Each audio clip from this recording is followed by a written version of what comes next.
Is the mind of most people is filled with stuff that they have to move around to get to what they want, and it's constantly piling up, and there's shit unorganized and organized mind, man. You looking at fucking, I gotta take care of the kids' schedule's all fucked up. My husband, my wife, you know, I'm going by McDonald's to get this, and I'm rushing my schedule. Everything's just fucked. I wish I was doing this, but I'm doing that. That's it. And that and this. I want a raise, but I can't get one. That's it. My boss is an asshole. Where's greatness in that, man? Yeah.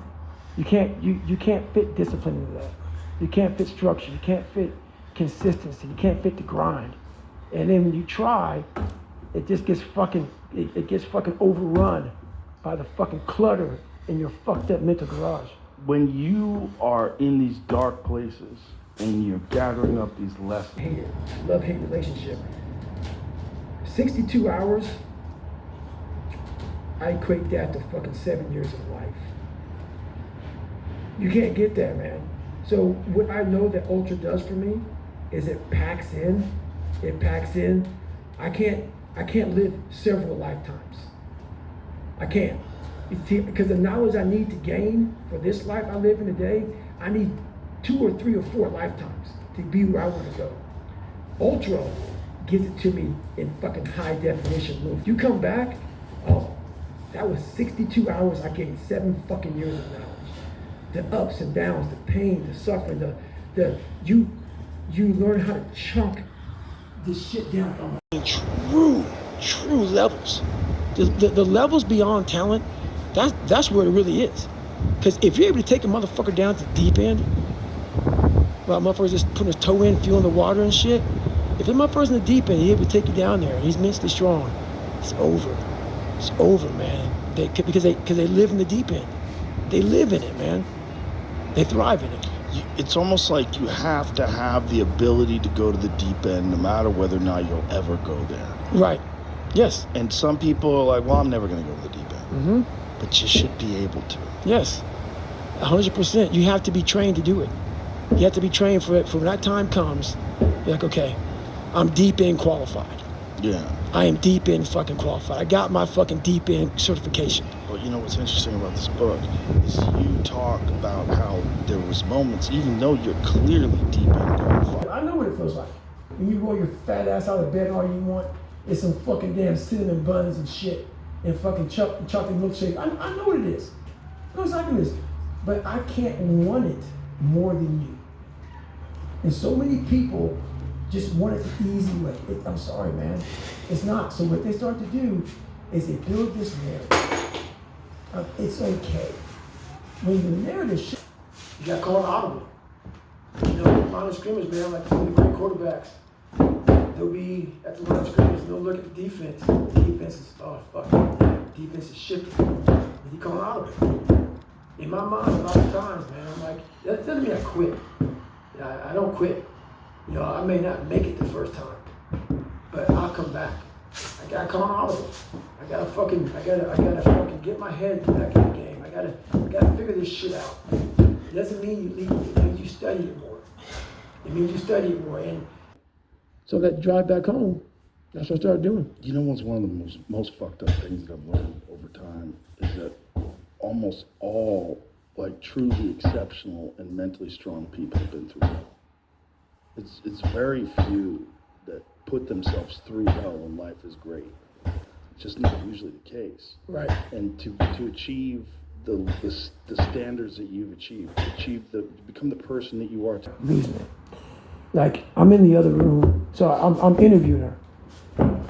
And I'm hearing this shit, so I knew a lot about it. Obviously, I lived it. And that's what fucked me up the most, man. When you see, like I said, I wasn't a smart kid growing up, but whatever the fuck made me, I'm so fucking, my mind is sharp, man. Like, it's how the fuck, you know, what happened? You know, she's like, well, there's one of those things, you know, because she knows it's fucking bad. Well, he was into drugs and stuff like that. I'm thinking, okay, maybe drug dealer, something like that. He was into drugs, that's for sure. Fucked up. Like, I just married a fucking guy from prison that killed somebody. And she started realizing it more and more, but she's laying in bed And she was like, is this motherfucker gonna fucking kill me tonight? And she started telling me these fucking stories, man. And I'm like, and I'm just like, what the fuck, man? Like you know, it was tough. It was a tough way to grow up, man. It was a tough way to grow up. So yeah, he ended up. So they got divorced. Sell shit. Why don't you always, you know, why aren't you like promoting this and that? And no, man. No, I care that you understand that I fucking want to see you fucking kill shit. I want to see you better. So I'm the world's toughest man. That doesn't sit right with some fucking alpha motherfuckers, dude. And these motherfuckers, dude, some of them, and you don't know unless you've been in the fraternity. If it was truth behind it. Right. Lies. Fucking lies, yeah. Just because we didn't get along, mother, his family's mouth.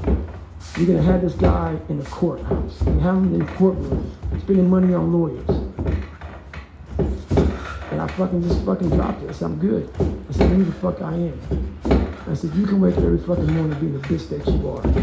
But I'm not gonna fucking take money out of your pocket and money on me. I was so impressed with the books and the fucking, and the people that they were. I was like, my God, man, I gotta be a fucking. But I had a problem with the fact that a lot of people lived this shit. All right, you sent me 2 of them. So yeah, they're right. I wish I could have deployed more and blah, blah, blah, whatever, man. But I was a fucking good SEAL and fucking good teammate. And of I don't give a fuck and anxiety, the lack of anxiety that comes after you work out every day is so worth the workout. You're so calm. So calm. The only thing that changes your fucking DNA is discipline. Yes. Discipline is the only thing that changes your DNA, man. This is the only thing. Only thing, man. You could be fucking so fucked up. And I realized that, man. I was like, man, the only thing that changed my DNA is discipline. It's the only thing. I've incorporated a new thing that I was telling you where I get up first thing in the morning, I get in the cold plunge. Because I was doing the cold plunge after I did the sauna, and it's a little easier because the sauna sucks. Right. But, you know, when that 20 minutes is up or 25 minutes is up and then you get in that cold, the cold sucks, but it doesn't suck as much as... It's intense, motherfucker. So, speaking of that, who's the best ever? The best ever in MMA? Ever in MMA. It's hard to say. There's a lot of candidates. You know, I've always said Mighty Mouse is one of my best bets. Because he was so goddamn good, and he's still so goddamn good. But now he's fighting in ONE FC. But he was a flyweight champion for a long time, and he was the... I'm gonna smash your boy. And I wanna say thank you, all Irish fans, you know, all fans around the world. Because of you guys, this fight is happening. Thank you guys, and tomorrow night, inshallah, and still. Thank you, sir. Good luck to you. The champion, ladies and gentlemen. Thank you all. I'm gonna smash your boy. Jesus, dude. And that's what he did. He was on top of him, pounding him, going, let's talk now. Because Conor He was talked, saying it during the fight? Play that. He's on top of Shut him, the punching fuck him up. in the face, goes, let's talk now. Beating the fuck out of him. That's some next level Let's fucking talk shit, now. man. Let's talk now. And Conor was like, wait at this.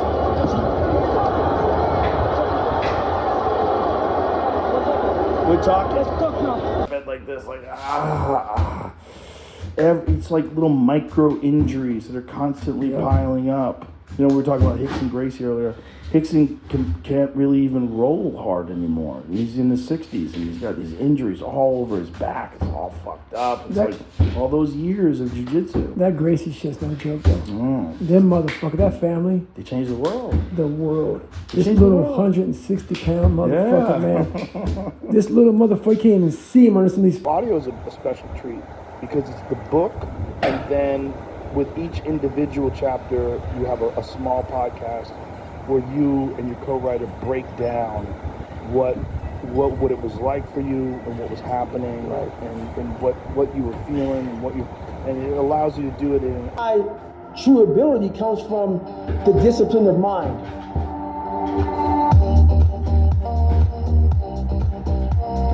I'm Michael Mogul, founder and CEO of CRISP, the nation's #1 law firm growth company. I've built my business through practice, not theory. Crisp started with just $500 to my name and has grown to over $8 in the interim, but in the long term, if you really think about what I'm saying things to you that I had to listen to and, you know, tell myself, and it's just sometimes hard truth sucks. I mean, I even saw it even recently. I think this was like over the. I really am a philosopher, man. A philosopher about the mind, about how far we can go. And the first book didn't do that. And I did it on purpose because no one knew who the fuck David Goggins was. So I'm not gonna give you never finished first in this. But over a period of time, like, Mom, this just wasn't your fucking life. I was a young kid watching you go through this shit. I was living it with you.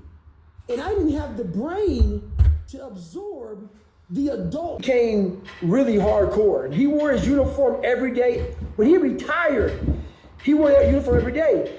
And I didn't know anything. You know, I was some young kid that was tortured from my family, you know, from my father.